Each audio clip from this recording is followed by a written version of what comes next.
ফ্যাসিবাদী শেখ হাসিনা আজ থেকে 19 বছর আগে আমরা আমাদের ক্ষমতা হারিয়েছি। তারপর থেকে এই ক্ষমতায় চেপে বসে আছে এক দানব। আজকে 19 বছর পর এইখানে আপনাদের সামনে হাজির হয়েছি। আজকে মহান বিপ্লব ও সংহতি দিবস। যেদিন সিপাহী বিদ্রোহ হয়েছিল, সিপাহী এবং জনতা বিদ্রোহ করে আমাদের নেতা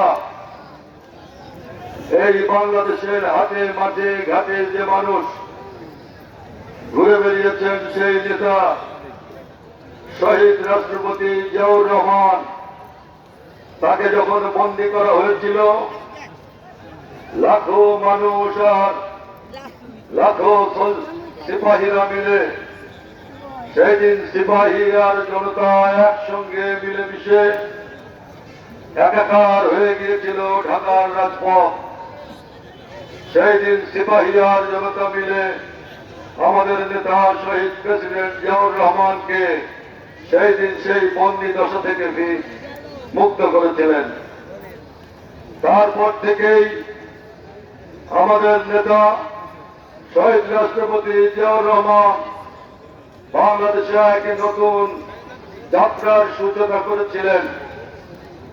আপনারা জানেন, দীর্ঘদিন 1972 সাল থেকে 1975 সাল পর্যন্ত বাংলাদেশে কারো রাজনীতি করার অধিকার ছিল না। কেউ রাজনীতি করতে পারত না। এক দলীয় শাসন ছিল, তার নাম ছিল বাদশাহ। আপনারা জানেন, কোন সাংবাদিক খবরের কাগজে লিখতে পারত না। আজকে আমার সামনে যত সাংবাদিক ছবি তুলছেন, লিখছেন, ওই সময় কারো লিখবার বা ছবি তুলবার অধিকার ছিল না। আমার শ্রমিকদের ট্রেড ইউনিয়ন করার অধিকার ছিল না। আমার কৃষকের ন্যায্য ফসলের ন্যায্য মূল্য চাওয়ার অধিকার ছিল না। গোটা বাংলাদেশ রক্ষী বাহিনীর বুটের তলায় পিষ্ট হয়েছে। আমাদের বহু বন্ধুরা রক্ষী বাহিনীর হাতে নিহত হয়েছেন।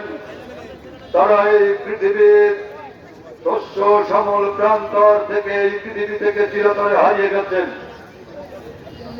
বন্ধুরা আমার, শহীদ প্রেসিডেন্ট জিয়াউর রহমান 7ই নভেম্বরের এই দিনে ক্ষমতায় এসে আবারও বাংলাদেশের সবুজ প্রান্তরে সমস্ত মানুষকে রাজনীতির অধিকার ফিরিয়ে দিলেন। তিনি বহুদলীয় গণতান্ত্রিক অধিকার আমাদের ফিরিয়ে দিয়েছিলেন।